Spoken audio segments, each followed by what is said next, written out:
In this session, we will discuss about variable initialization, syntax and assignment and scope of a variables.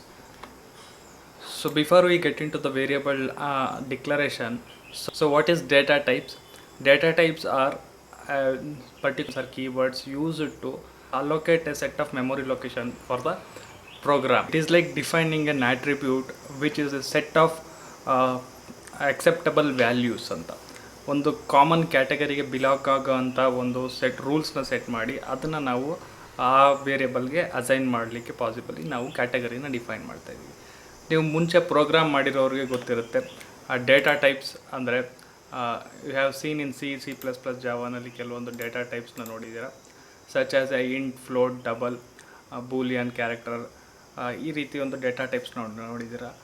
And object oriented programming ಬಂದಾಗ such as a class, object, interface, declaration, ಈ ರೀತಿ ಒಂದು ಆಬ್ಜೆಕ್ಟ್ಗಳನ್ನ ನೀವು ನೋಡಿದ್ದೀರಾ. In some pointer data types in C program. Other C ಜಾವಾನಲ್ಲಿ pointers ಆ ರೀತಿ ಇರಲಿಲ್ಲ. This data type was required right now. So when I said declaration of variables, first thing you have to know is what are the available data types. Data types ಯಾವ್ಯಾವ್ದಿದೆ ಅಂತ ಗೊತ್ತಿದ್ರೆ ನೀವು ಒಂದು value declare ಮಾಡಲಿಕ್ಕೆ ಸಾಧ್ಯ. So ಇಲ್ಲಿ C# we have categorized data types into these types. ಒಂದು value data type, it is a direct value data types. Direct value data ಟೈಪ್ಸಲ್ಲಿ first ಎಲ್ಲದರಲ್ಲೂ ಪ್ರೀಡಿಫೈನ್ಡ್ ಆ್ಯಂಡ್ ಯೂಸರ್ ಡಿಫೈನ್ ಅಂತ ಕ್ಲಾಸಿಫೈ ಮಾಡಿದ್ದೀವಿ. So value data ಟೈಪ್ಸಲ್ಲಿ predefined data types ಯಾವ್ದು ಬರುತ್ತೆ? Int, Boolean, character, double ಅಂತ ನಾವು ಕನ್ಸಿಡರ್ ಮಾಡ್ಬೋದು. ಸೊ ಯೂಸರ್ ಡಿಫೈನ್ಡಲ್ಲಿ ಸ್ಟ್ರಕ್ಟ್ ಆ್ಯಂಡ್ ಯೂನಿಯನ್ ಕೂಡ ಬರುತ್ತೆ ಅಂತ ನಾವು ರೆಪ್ರೆಸೆಂಟ್ ಮಾಡ್ಬೋದು. And class is also user defined data types, but ಅದು user defined data types of reference ಡೇಟಾಗೆ ಬರುತ್ತೆ. ಈ ಮತ್ತು ಸ್ಟ್ರಕ್ಟು ಯೂಸರ್ ಡಿಫೈನ್ಡ್ ಡೇಟಾ ಟೈಪ್ಸ್ಗೆ ಬರ್ತದೆ. ಅಂದರೆ ಇಲ್ಲಿ ಈ ಕ್ಯಾಟಗರಿಲಿ built in data value data ಟೈಪ್ಗೆ ಬರುತ್ತೆ ಅದು. ಸೊ ರೆಫರೆನ್ಸಲ್ಲಿ ಸ್ಟ್ರಿಂಗ್, ಕ್ಲಾಸ್, ರೆಫರೆನ್ಸ್ ಸೆಕ್ಷನ್ ಎಲ್ಲಿ ಬರುತ್ತೆ? ಈ ಲಾಸ್ಟ್ ಸೆಕ್ಷನ್ ರೆಫರೆನ್ಸ್ ಹೇಳ್ತಾ ಇದ್ದೀವಿ. String, class and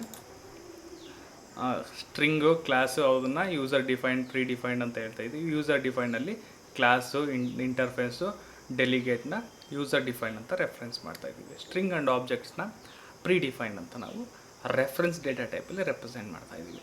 so pointer data ಟೈಪಲ್ಲಿ there is one which is a pointer which carries an address ಅನ್ನೋದನ್ನು ನಾವು ಪಾಯಿಂಟರ್ ಡೇಟಾ ಟೈಪ್ ಅಂತ ಕ್ಲಾಸಿಫೈ ಮಾಡ್ಬೋದು. ಸೊ ಈ ರೀತಿ ಒಂದು ಸೆಟ್ ಆಫ್ ಡೇಟಾ ಯಾವ್ಯಾವ ಟೈಪ್ಸ್ ಇದೆ ಅಂತ ನಾವು ಐಡೆಂಟಿಫೈ ಮಾಡಿದ್ಮೇಲೆ, so you can also see here what is the possible values which can store in a and size of a data types ಅನ್ನೋದನ್ನು ಒಂದು ಸಣ್ಣ ಲಿಸ್ಟಲ್ಲಿ ನಾವು ನೋಡ್ಬೋದು. ಸೊ ಇಂಟ್ ಅಂದರೆ 1 ಬೈಟ್ ಇರುತ್ತೆ, 8 ಬಿಟ್ ನಾವು ಇಂಟ್ ಅಂತ ತೊಗೋಬೋದು. ಬೈಟ್ ಅಂತ ಇರೋದು 8 ಬಿಟ್ ಇದೆ. Int is of 32 bit in C#. ಇನ್ನು ಲಾಂಗ್ ಅನ್ನೋದು 64 ಬಿಟ್ ಡೇಟಾ ಟೈಪ್ ಇರುತ್ತೆ. Float is about 32 but it carries a floating point value ಇರುತ್ತೆ.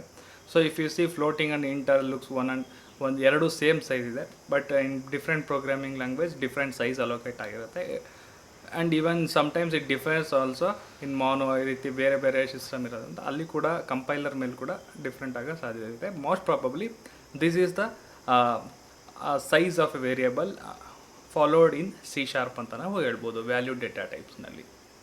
Next, so to declare a variable you have to follow some set of rules in C# as defined here. A variable name can be combined with the alphabet, numbers and underscore. So ಈ ಮೂರನ್ನು ನೀವು use ಮಾಡಿಕೊಂಡು ಒಂದು variable ನೇಮ್ನ ಕೊಡ್ಬೋದು. ಎಲ್ಲ programming ಲ್ಯಾಂಗ್ವೇಜಲ್ಲೂ almost ಇದೇ ರೂಲ್ನ ನೀವು follow ಮಾಡಿರ್ತೀರ. ಒಂದು ವೇರಿಯಬಲ್ ನೇಮಲ್ಲಿ ಆಲ್ಫಾಬೆಟ್ ಯೂಸ್ ಮಾಡ್ಬೋದು, ನಂಬರ್ಸ್ ಯೂಸ್ ಮಾಡ್ಬೋದು, ಆ್ಯಂಡ್ ಅಂಡರ್ಸ್ಕೋರ್ನ ನೀವು ನಾರ್ಮಲಿ ಯೂಸ್ ಮಾಡೋಕ್ಕಿರುತ್ತೆ. No other special characters are allowed to use while giving a variable name ಕೊಡಬೇಕಾದ್ರೆ ಯೂಸ್ ಮಾಡಲಿಕ್ಕೆ ಅವಕಾಶ ಇರೋದಿಲ್ಲ. Variable names must always start with either alphabet or underscore. This is also common in many programming language. Variables namesನ ನಂಬರಲ್ಲಿ ಶುರು ಮಾಡೋಂಗಿಲ್ಲ, special ಕ್ಯಾರೆಕ್ಟರಲ್ಲಿ ಶುರು ಮಾಡೋಂಗಿಲ್ಲ. Only one available special character usable in variable declaration is underscore. ಅದನ್ನು ಮಾತ್ರ use ಮಾಡ್ಬೋದು. No white space allowed in variable names. In ಬಿಟ್ವೀನಲ್ಲಿ name ಕೊಡ್ಬೋದು. This is a common error. ಎಲ್ಲ ಪ್ರೋಗ್ರಾಮ್, ಎಲ್ಲ ಬಿಗಿನರ್ಸ್ ಮಾಡೋಂಥ ಕಾಮನ್ ಎರರ್. ಬುಕ್ಕಲ್ಲಿ ಒಂಥರ ಬರೆದಿರ್ತೀರ name variable int A, int ಏನೋ ಒಂದು ನೇಮ್ ಇರುತ್ತೆ, ನೇಮ್ ಆಫ್ ಲೊಕೇಶನ್ ಅಂತ ಇರುತ್ತೆ. Name of and location in ಬಿಟ್ವೀನಲ್ಲಿ ಖಾಲಿ ಬಿಡ್ಬೋದು. ಆಫ್ಗೂ ಮತ್ತು ನೇಮ್ಗೂ ಮಧ್ಯದಲ್ಲಿ ಖಾಲಿ ಜಾಗ ಸ್ಪೇಸ್ ಬಿಡ್ತೀರಾ. This is a common error. ಆ ರೀತಿ ಯಾವುದೇ ವೇರಿಯಬಲ್ ನೇಮಲ್ಲೂ ಸ್ಪೇಸ್ ಬಿಡೋ ಹಾಗಿಲ್ಲ. ಸೊ ಅಡ್ರೆಸ್ ಕೊಡಬೇಕಾದ್ರೆ ನೇಮ್ ಆಫ್ ಲೊಕೇಶನ್ ಅಂತ ಇದ್ದರೆ ಅದು ಕಂಬೈಂಡ್ ಆಗಿ ಇರಬೇಕು, ಅಥವಾ ಅಂಡರ್ಸ್ಕೋರ್ ಯೂಸ್ ಮಾಡ್ಬೋದು ಇನ್ ಬಿಟ್ವೀನಲ್ಲಿ. ಸೊ ವೇರಿಯಬಲ್ ನೇಮ್ಸಲ್ಲಿ no spaces are allowed.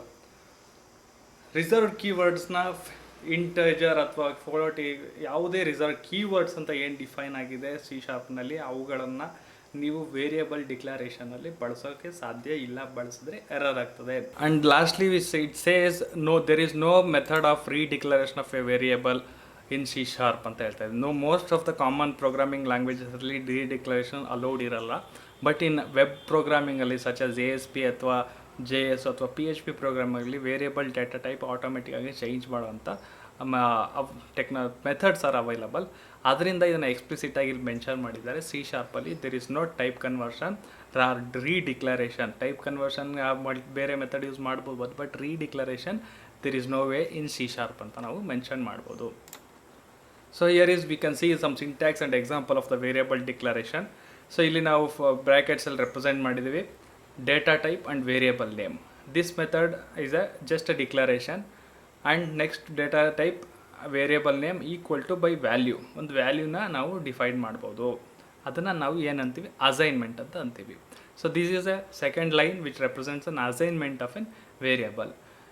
Which is the same method ಜೊತೆಗೆ ನಾವು ಒಂದು ಆಕ್ಸೆಸ್ ಸ್ಪೆಸಿಫೈಯರ್ ಅಂತ ಎಕ್ಸ್ಪ್ಲಿಸಿಟ್ ಆಗಿ ಒಂದು ಆ್ಯಡ್ ಮಾಡಿದ್ದೀನಿ.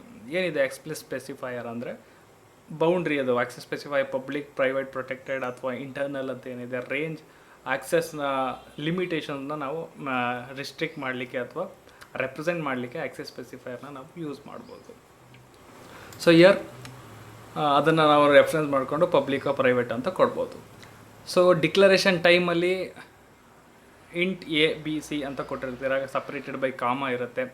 ಸೊ ಈ ಲೈನಲ್ಲಿ ಈ ರೀತಿ ಕೊಟ್ಟಿದ್ದೀವಿ, ಸಪ್ರೇಟೆಡ್ ಬೈ ಕಾಮ ಕೊಟ್ಟು ಒಂದು ಲೈನ್ ಕೊಟ್ಟಿದ್ದೀವಿ. And by end there must be a semicolon while declaring a variable. Semicolon ಇಲ್ಲ ಅಂದರೆ ಅದು ನೀವು ನೆಕ್ಸ್ಟ್ ಲೈನಲ್ಲಿ ಏನು ಕೊಡ್ತಾ ಇದ್ದೀರಾ ಅದನ್ನು ಅಲ್ಲಿವರೆಗೂ ಕೂಡ ಡಿಕ್ಲರೇಷನ್ ಲೈನ್ ಅಂತಲೇ ತಗೋತಾ ಇರುತ್ತೆ, separated by comma. If you don't follow any syntax follow ಆಗಿಲ್ಲ ಅಂದರೆ ಸಿಂಟ್ಯಾಕ್ಸ್ ಎರರ್ ಈಸ್ ಆಬ್ವಿಯಸ್. ಒಂದು ಪ್ರೋಗ್ರಾಮ್ ಎಕ್ಸಾಂಪಲ್ ನೋಡೋಣ, ದ ವೇರಿಯಬಲ್ ಡಿಕ್ಲರೇಷನ್ ಯಾವ ರೀತಿ ಆಗಿದೆ ಆ್ಯಂಡ್ ಯಾವ ರೀತಿ ಯೂಸ್ ಮಾಡ್ತಾ ಇದ್ದೀವಿ ಅಂತ. ಸೊ ಇಲ್ಲಿ ನೋಡ್ಬೋದು ನೀವು ವೇರಿಯಬಲ್ ಡಿಕ್ಲರೇಷನ್ ಎಲ್ಲ ಆಗಿದೆ. ಇಂಟ್ ನಂಬರ್ 10 ಅಂತ ಡಿಕ್ಲೇರ್ ಆ್ಯಂಡ್ ಅಸೈನ್ಮೆಂಟ್ ಆಗಿದೆ.